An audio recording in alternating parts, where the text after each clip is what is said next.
Cheers. Cheers. Welcome to the live broadcast and recording of the Uncrowned Podcast. I'm your host, Joe. I'm just Mike. There we go. We're still working on it. We need to record that intro. Well, you know, sometimes you do the introduction of me and you, and then sometimes you... Yeah, I meant along the lines of like recording the intro when I post it on YouTube. Like, I want to stand with you on a mountain. I want to be with you in the sea. That'll be funny. Two men on the couch, that's right. Yep. That's us. So, Bros. right. Drinking bourbon, talking to you all. But the podcast is basically about mental health, lifestyle, motivation. We do touch on a lot of other different things that can help and be beneficial to a general audience. So even if you're of feminine nature, still who of you to listen in. So don't be afraid to like, share, subscribe to the podcast, leave a rating and review because I do see all that and I do appreciate it. I think the podcast is at like a 4.8 rating. That's excellent. I have like 70 too. I like it. Which isn't too fucking bad. People want to know if you're on the pre-workout today. No, he's not. Oh, is this right? No, I'm actually kind of tired today. I feel kind of out of it. Yeah, we'll get him fired up anyways, though. You know, Probably. We'll see. How many people we got in here? 14. So. See, now we can set up a different camera too, or get one of those apps to go live. I can go live on YouTube now too. Okay. So we need to figure something out so we can go live on TikTok, Instagram, and YouTube. I like it. We'll be everywhere. Everywhere. Plus, it'll be a good way to promote the podcast too if we have multiple platforms streaming at the same time. Yeah. I kind of dabbled in Twitch just a little bit, but I'm not a fan of it. Not my thing. So what do we got here? What's up, Ohio? And what are we discussing tonight? Did you want to go with your topic about the... Yeah, I think that's a good one. Yeah, let's do it. So today's topic is fear. We're going to discuss fear, and we're going to talk about fear in different aspects of relationships, single life, and I guess we'll start it off as the single life.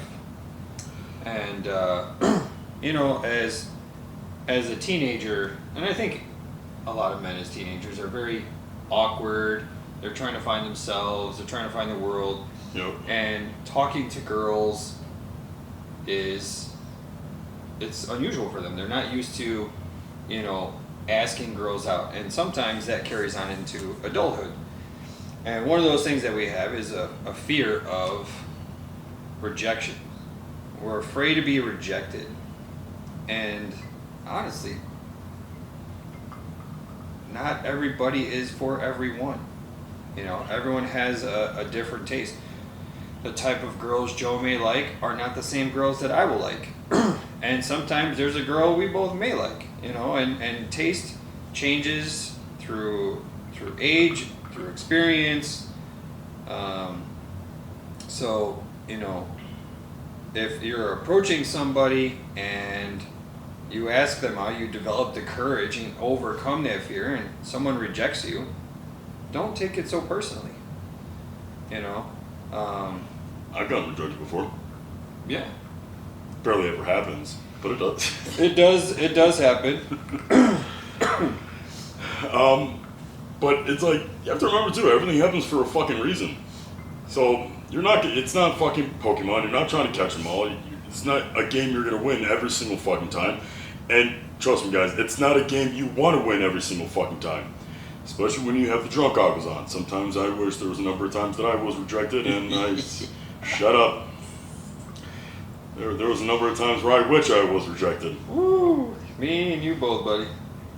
Shut your mouth. Oh. But, you know, all it comes down to is the worst that's going to happen is she says no. That's literally, I know it sounds stupid, I know it sounds simple, but like, honestly, what the fuck is she going to do? Go back to all her friends, oh my gosh, look at him, how dare you think he can ask me out, I'm a bad bitch, look at him, he's a brokey, he doesn't even make 6 figures, he's not even 6 foot, I bet you he has a small micro schlong. No, schlong is for big ones. I was going to say, Dongle? I'm trying to not get fucking flagged again on this shit. I'm gonna watch my mouth. But like, at the end of the day, who cares? Because if that's the kind of woman that rejected you, you didn't want that kind of woman anyway. That's superficial, that's shallow, you know, dumb. You didn't really miss out there, but. You just never know the type of people that are going to be interested in you. That's also true. And, you know, I've actually dated girls that were models that I would have never, ever in my right mind would have thought would go out with me. You know, sometimes we put looks above everything else.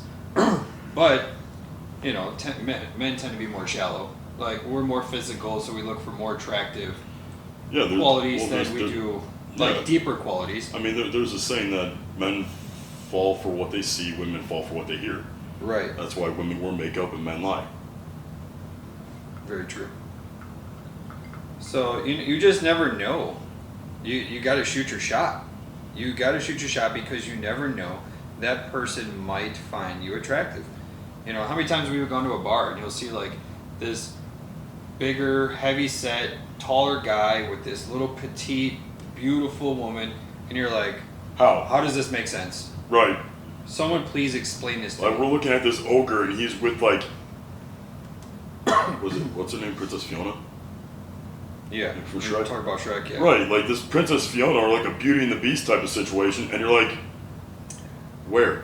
Why? How? But you never know. You can't judge the situation. He might be a great stand-up fucking guy. Yep. He might make a shit ton of money. He might have a reasonably above average third leg. Yeah. Because there is such thing as too much. No, it could be funny. No, babe, yours is perfect. The big one's hurt. Yeah. Oh. That's a dagger. Yours is perfect. No guy ever wants to fucking Don't hear that. ever say that. But yeah, so don't be afraid. Don't allow fear of rejection stop you from obtaining the girl that you're looking for, the guy that you're looking for.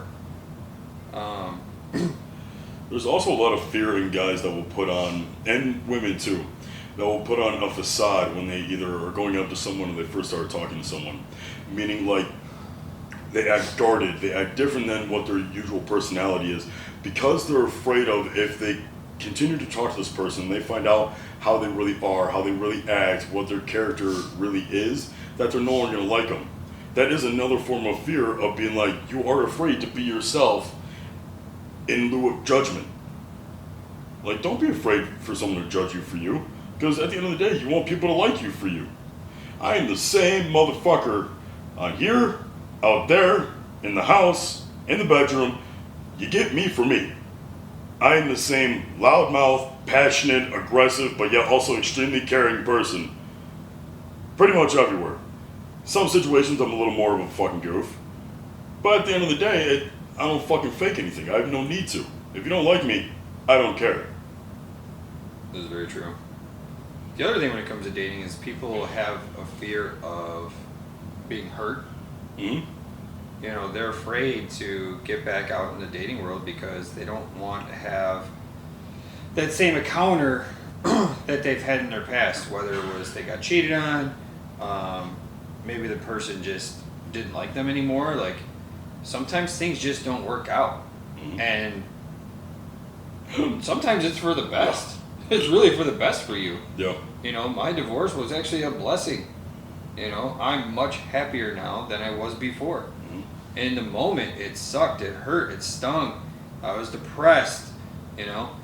And those are all normal feelings and things to experience in that time. So, you know, when someone breaks up with you and they hurt you, take that experience, take those lessons, learn from them, but don't allow it to stop you from finding happiness again.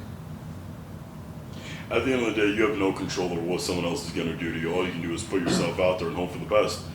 And at the end of the day, if they do choose to hurt you, well, then you tried. That's on them. You knew that you did the right thing, or tried to do the right thing, because we're not fucking perfect. But you did the best that you could. It doesn't mean that you're not enough. It means you're never going to be enough for the wrong person. You are going to be enough, however, for the right person. Sometimes it takes a little digging. Sometimes you need to search for it. Sometimes you need to excavate prospects. until you finally find one that you're like, okay, well, let's see what happens here. And then you kind of meander and slowly work your way through that. You don't go jumping in fucking balls deep. I mean, it is the best way to go in. I mean, it is, but in retrospect, metaphorically, in terms of talking to people in relationships. Oh, yeah. My bad. Got sidetracked. Am I rubbing off on you or something? Yeah. Dude, you've been sending me those text messages all day talking about all the other things that were happening in your life. Another day. But anyways, so have you ever had a girl that you were talking to want to stop talking to you because she felt that maybe you were too good for her? All the time. Like, what the fuck? What do you do with that? What do you do when someone says, I can't date you because you're too good for me? I usually put it this way. I'm like, if that is your prerogative, and that's how you feel, I'm not going to keep you here. There's the door. If you choose to go, you can go. Would I like you to stay? Yes. Why? And then you kind of have to dig a little bit deeper. Why do you think I deserve better? Why do you think I'm too good for you? I fucking hate when they say that. You deserve better. No. Why can't you just be better or work to be better so that you feel like you're meeting my standards or my expectations in the relationship? Because obviously there's a disconnect. You think I'm better than you. Should not be the case. We should be on equal fucking playing grounds. So why is it that you can't change to do better so that we can kind of meet in this middle? Instead, they're going to continue to self-sabotage, one, to prove themselves right, or a lot of times what I've seen too is this is where a lot of cheating happens too, infidelity, is that they'll go out and find someone less. You go, really? You cheated on me with them? They're nobody, they're ugly, they're this, that, whatever. When really it just made them feel better because the person that they got with, they're better than the person that they got with. So that feeds their ego, allows them to have some sort of self-validation, because it gives them a little bit of self-worth, because chances are they have very little confidence in themselves to begin with, as opposed to being with you, who's this amazing human being, male or female. So them being with you, in turn, makes them feel bad because they feel like they're not meeting that standard. So they go somewhere where they think they're better than that standard to make themselves feel better. Almost like they want to be the more superior person in the relationship? Correct, without even doing anything though. Without having to improve, without having to change. They will lower that standard so that they don't have to change themselves. They just find another piece that fits so that they don't have to do anything. So say you're dating this girl. Okay. You're rocking it, you're handsome, you're a millionaire, you take care of it, whatever, and she's a stay-at-home drunk. And she's starting to get salty that you're not home enough, or that, she's starting to maybe put on a little bit of weight, and she's watching you get all this attention from other women either at the office or on social media because you're making a name for yourself, you're becoming bigger, you're becoming better. Meanwhile, she feels like she's just stuck at home being left behind. And even if that's not the case, you can come home and love her and care for her and, try to do what you can, just to complete that fucking full circle. But because she may not be outwardly expressing that need for like, hey, I'm not cool with this, like I'm feeling left out or I'm feeling not fulfilled, next thing you know, she's subconsciously seeking out an opportunity with a fucking bartender or, Joe Schmo from the office that maybe gives her that little bit of validation when the husband isn't around. Then she'll sleep with him. He made me feel something. Bitch, I took care of everything for you. And I tried to be there for you. So they sabotage the relationship to make themselves feel better when they're in an ideal situation. Correct. When everything else, when they have 9 out of 10 things, they will run away to find the one thing that is not being provided, only to then realize after they had lost that 9 out of 10, that when they had the 1 out of 10, now they're missing all 9. Yep. Because they're only getting the 1. Say he is doing everything he possibly can, but maybe maybe he's not making enough money, because that's a really big one. That is big. Right? Maybe he's not making enough money. And you're like, fuck that, I'm going to go fuck the rich dude. Maybe the sex wasn't even all that good. Well, he has money, all right, but he's really not that attractive. But he has money, but he's messing around with other women. But he has money. Oh, but he's not really emotionally available, and he's not really all that good of a father. But at least he has money. See all the different things that you're missing out on just to try to substitute and make that one? Say your guy isn't making the most amount of money, but he's a good father, he's a good partner, he respects you, he protects you, he does what he can to provide for you, he's a good role model and a good leader of the household, he's a good mentor to your children, to you, to your family. But him not making enough money, or at least maybe not even enough money that you would like him to make, that's what you're going to really hold over his head? Yeah, and then they don't look internally. Well, no, because then they'll sit there and blame you. Oh, you weren't making enough money. How can I feel like I'm going to be provided for in a relationship where you're not making enough money? Yeah, okay, let me know how that works out when you're sitting there all depressed because he's out banging another chick and he's not going to be there for you. But hey, you got that new Louis bag, didn't you? Yep. Fear and insecurities can be the demise of a marriage or relationship. FOMO. Yep. That's a big one. Yep.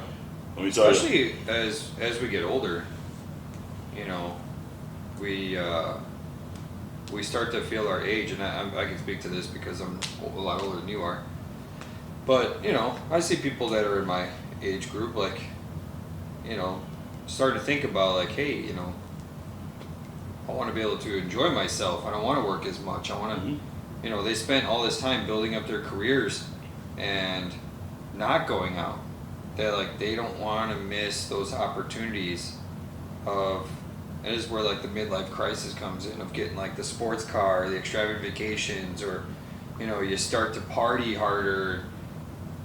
Problem is that it's harder to recover as we get older. But yeah, that's that whole FOMO mentality. You know, the fear of missing out, and you're really not missing out. You're not. You're really not. Like, I've worked in the bar scene, restaurant scene for about 6 years now. I'm gonna tell you, it is the same fucking people. When I first started going to the bars, as opposed to when we go out now, who's out? The same people. On the weekends, you might get a different crowd. Yes. College season, you'll get a different crowd because people travel, whatever. You'll get the few people that aren't really from around there. But I'm gonna tell you right now, unless you're in a touristy location, it is the same people. I've watched the same people go into the same local bars for 6, 7, 10 years, and they've been there longer than I started going there. You can count on them, no matter what day it is during the week. You can count on them being there. Yeah. It doesn't matter what day. Listen, along with the people working there. Yes. Along with the people working there. You'll have a few that are in rotation, but depending on the size of the bar, you'll have the 2 to sometimes 4 or 6 servers or bartenders that are still there from like 1995. Yeah, they're consistent. Like, but again, they're afraid to start something new. They're afraid to take that risk. Anything that's worthwhile is scary. It's scary. Anything that's worth a shit is scary. And even if it doesn't work out, you're like, oh, I'm afraid it's not going to work out. What if it doesn't? What if it doesn't? At the end of the day in life, you will never truly have the right answer. But at that same time, you will never know what the right answer is, but you certainly can figure out what all the wrong answers are. Yeah. I take things in life and kind of ask backwards. I have to make all the wrong decisions first before I finally make the right decision. But guess what? I know a lot of what not to do now. I know of what directions to definitely not fucking go. Sometimes I have to circle back and try it again because I forgot which way I came from. But at the end of the day, I'm eliminating what I don't want. Because at the end of the day, it is showing me what I do want. The more wrongs you have, the closer it is, it'll bring you to your right. Because you don't know. But inaction is still action. Not taking a choice, you're still making a choice. Life will move on regardless. Yeah. I think we need to change our mentalities of, instead of saying, well, what if she says no? Or what if I don't get that job? Or what if, instead of taking that negativity, say, what if she says yes? I say that, dude. I say that all the time. Yeah. What if I quit this job and go after that one and I get it? That's what. So that's a lot of people that I coach that deal with like overthinking or anxiety and stuff like that. Anxiety and excitement are on the same spectrum of being nervous. They're the same vibration, except it's all on how you take it, because it's a flipping perspective. Excitement, what are you excited for? Well, you're anxious for the unknown. You're excited for what might happen. Why are you anxious? Well, I'm nervous because of the unknown of what might happen. Same vibration, different mindset. So I tell a lot of people that I coach, when talking about, I deal with overthinking or I deal with anxiety, is that what we oftentimes always overthink. We overthink the negative. Well, this can go wrong, that can go wrong. What if this happens? What if I lose everything? Okay, true. You're not thinking about the other half. What happens, or what would happen if it ends up being exactly how you imagined?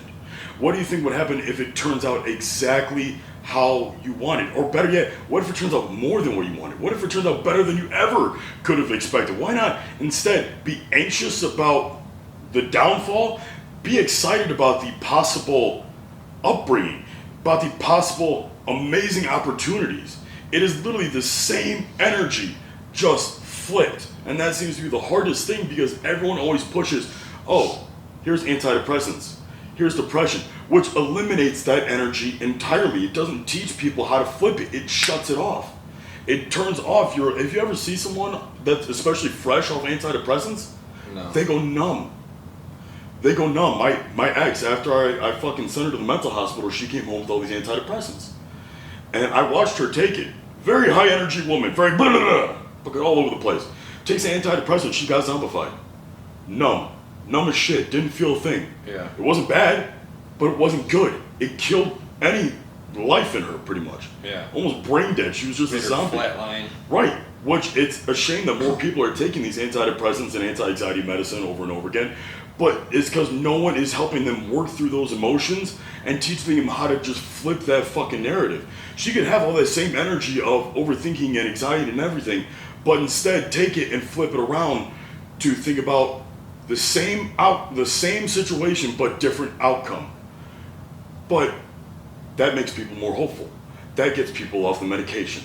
That gets people actually free thinking for themselves and having a better outcome, perception of outcomes, so that they are able to manifest better things in their life, which plays against the whole narrative of what they're trying to do in society. So it makes more sense and makes more money to keep people fearful, to keep them ridden with anxiety or overthinking, so that it keeps them young, dumb, fat, and broke, so that I am afraid to ask out that girl.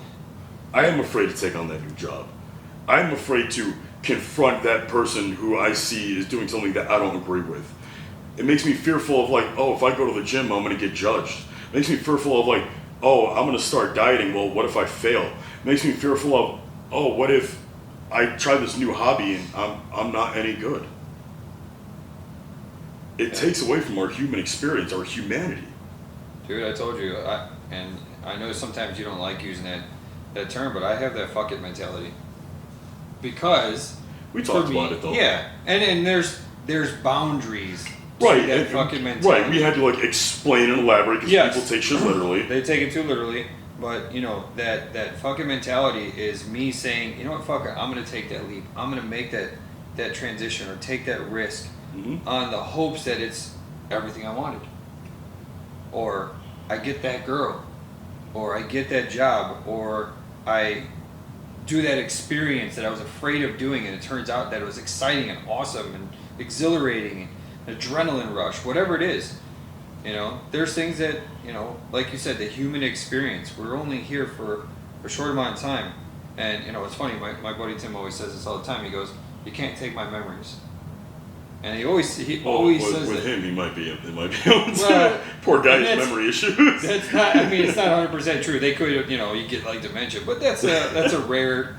But I get his idea and his mentality is, I can spend the money, but I will always have those memories, those experiences that I did those things. I drove that supercar. I jumped out of a plane. I went to that brothel. Yeah, it's not all that's cracked up to be. Yeah, no. I doubt it. And you know what? We did it for the experience. There was no intention of Mm-hmm. doing anything, but it was just like, hey, we saw it, cool. It's off the list of things, you know. And now we're on to the next one. You know, I shot the gun out of a helicopter. That's fucking awesome. That was awesome.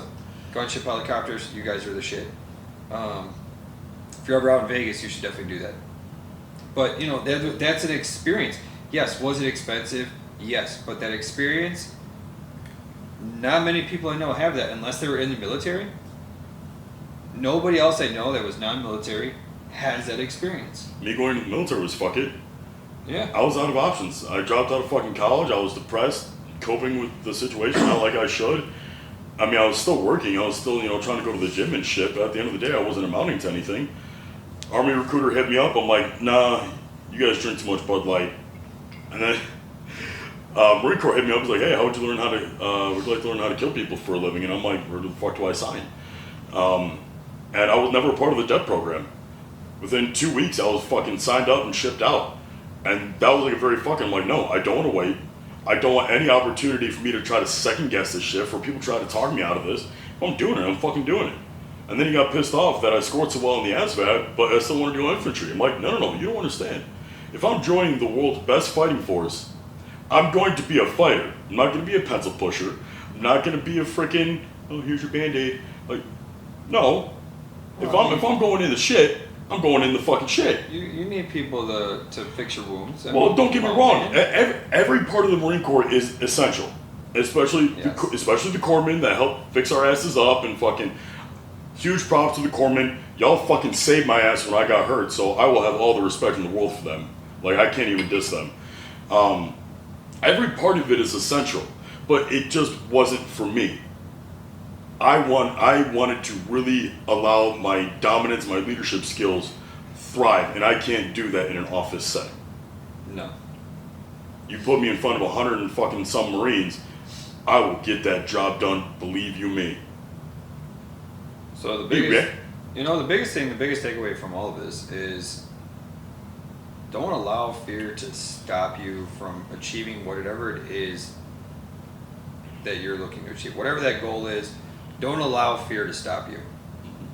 Don't allow it to stop you from falling in love. Don't worry about that person feeling like they're better than you. If you feel that they're better than you, step up your game. Or leave. Make yourself better. Or leave. Or yeah, you can remove yourself from the situation. Right? Don't put that on them to make that decision. That's what I never understood either. You deserve better. Okay, then leave. Or be better. Right? Why? You're basically just saying, hey, you deserve better, but thanks for putting up with me. Yeah. Like, why are you gonna put that on me to leave you if you don't think you're good enough? Yeah. Right. Because it makes you the bad guy. It does make you the bad guy. That's why. Yeah, they'd rather go to their friends and family and be like, "Oh, he left me," and it's like, behind the scenes, back at home, you're like, "Oh, she just kept telling me that I was too good for her, and I didn't know what else to do." So I was like, "Okay, well, we should stop." So I made an honest woman out of her. So I put a ring in her finger. What? Yeah, talk about ignoring red flags. But I did that once. yeah, just once. I've only been engaged once. How many women do you think I'm fucking out here proposing to? I thought you meant like ignoring red flags. No, I was gonna say. I've done that all the fucking time. But Yeah. I'm getting better. We're working on it. And Yeah. now I come to you with any questions that I have, because apparently this is the one area where I'm not the smartest. Yeah. Hey, that's why you guys have this duo, because together we make one badass motherfucker. Honestly, though, if you put us together, I'm pretty sure we would be like Andrew Tate and or better status. Yeah, definitely. Between the mentality, the work ethic, the looks, the tattoo, the muscles, all that shit. Like, we'd be one badass motherfucker, but also have the biggest heart at the same time. Yep. We just wouldn't have the bank account. We would get it eventually. No, we would get it eventually. And we're back. I hate that it does that. I don't know why there's a timer on it. So again, don't allow fear to stop you from obtaining your goal, whatever that goal may be. That's the whole premise behind this podcast, and what we're trying to drive home to everyone is don't allow fear to stop you.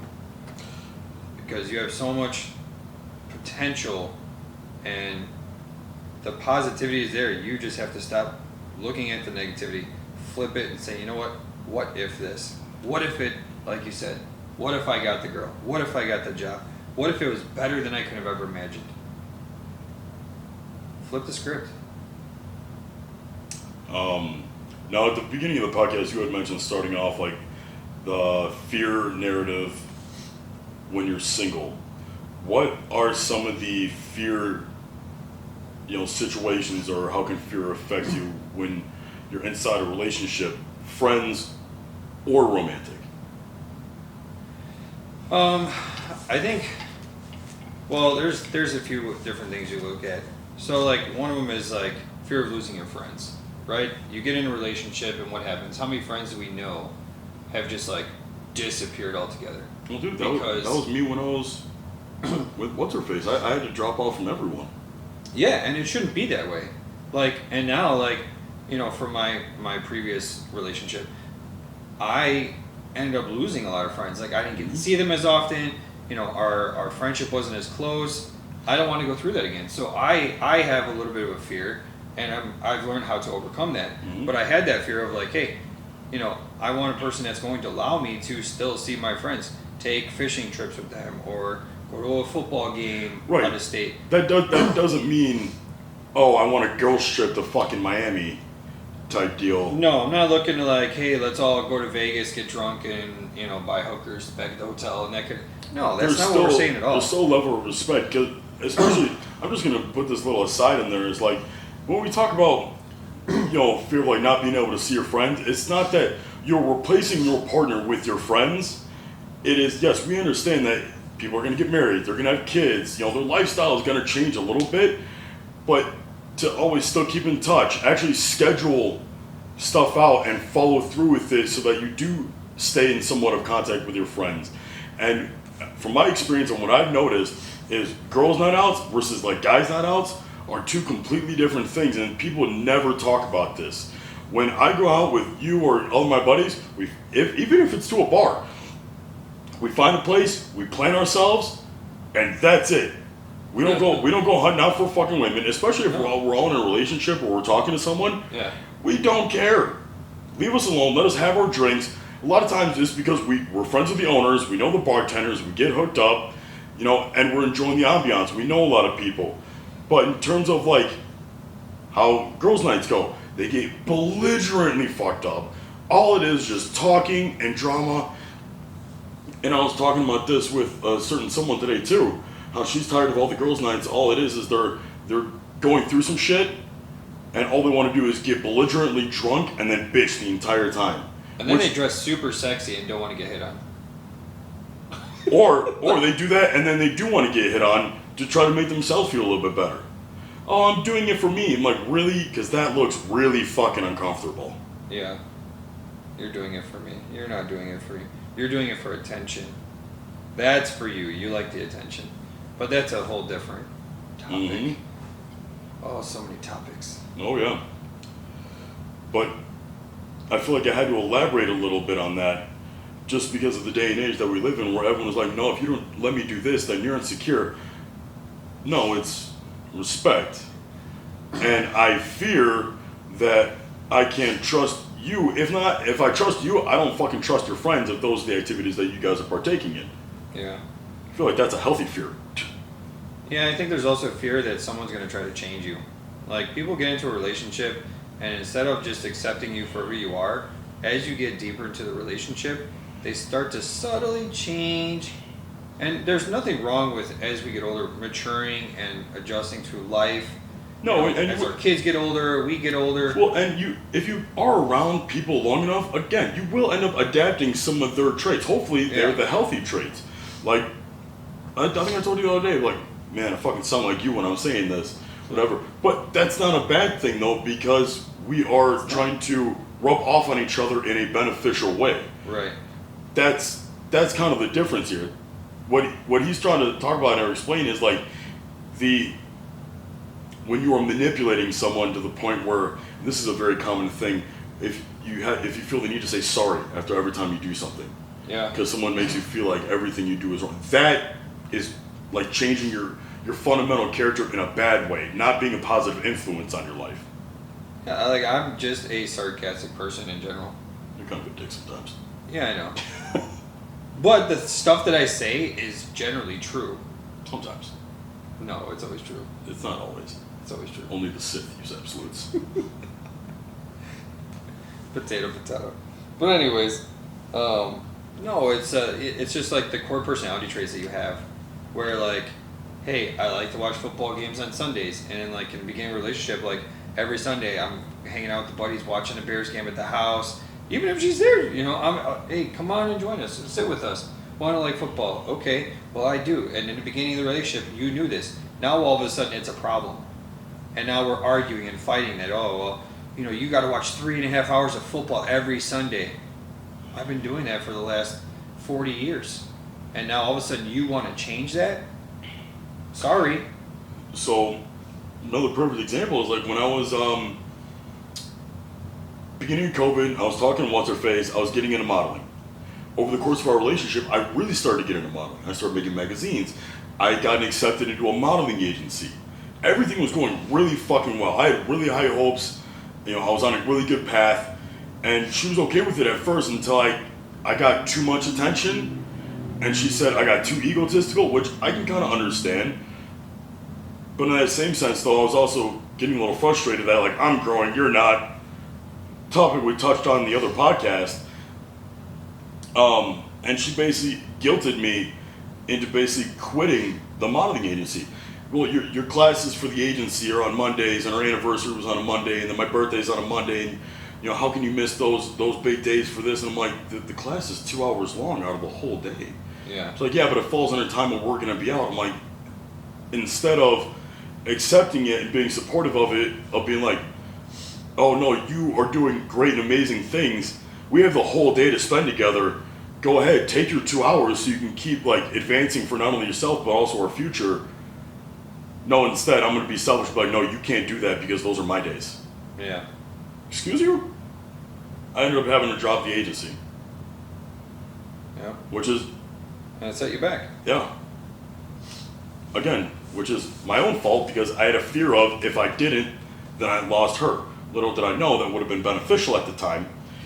But... Well, if you listened to your friends, they would have told you that. Oh, wait, they did. This was before we were talking.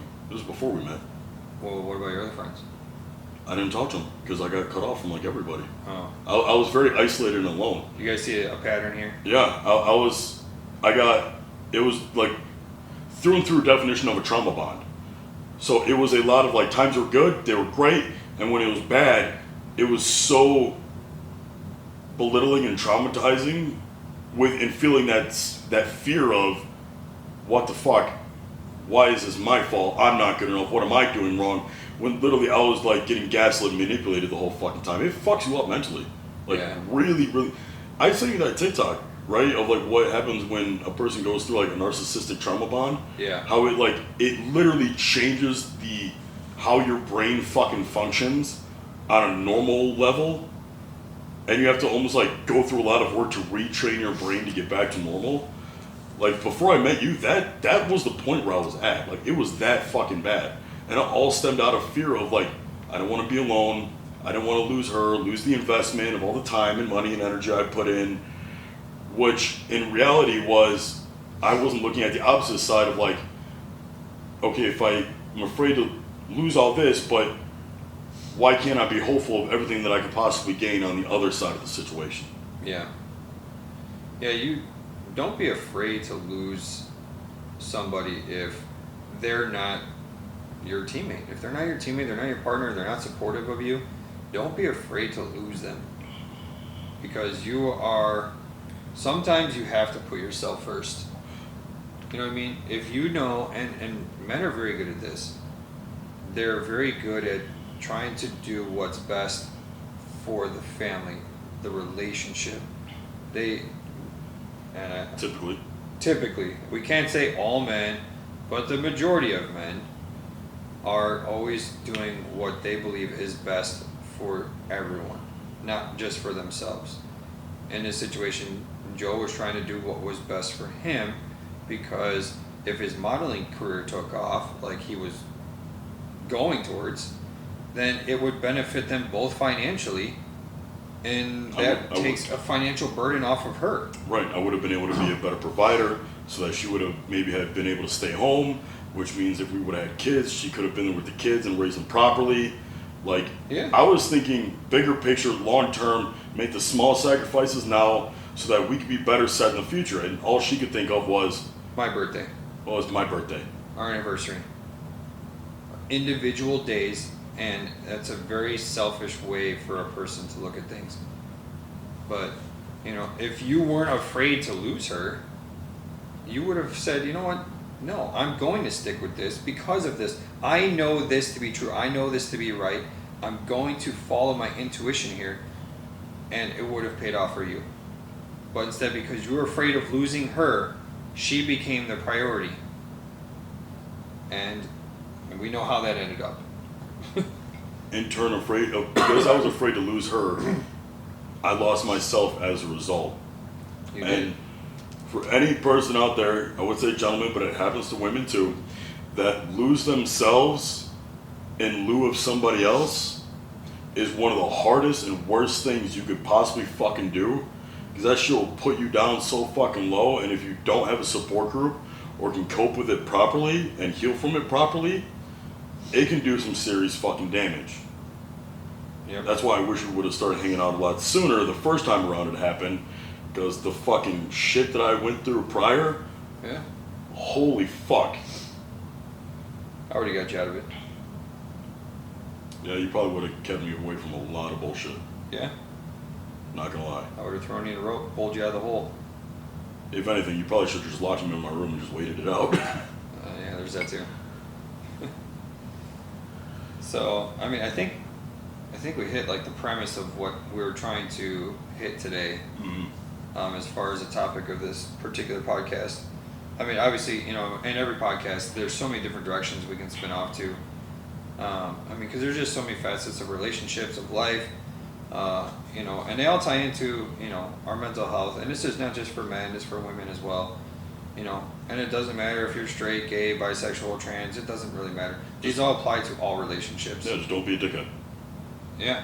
Just be a good person, be supportive of your partner, whomever it is, and make sure that it's a balanced, you know, relationship, that you guys support each other, and where one lacks, the other one picks up. And as long as that you guys work together and you communicate, you're going to have a fantastic relationship. Don't allow fear to stop you. Amen. Good shit, brother. Fuck yeah, let's go. Alright, guys. Thank you so much for listening in. Don't forget to like, share, subscribe to the podcast. Let us know what you think. And if also you guys have any any ideas or topics you want us to touch on, talk about, just let us know. The more you guys support the podcast, we can eventually get an area where we can actually do this a little more professionally, give you guys better quality stuff. And yeah, that's about it. Stay positive, stay beautiful, stay motivated, and as always, stay uncrowned, you sexy motherfuckers.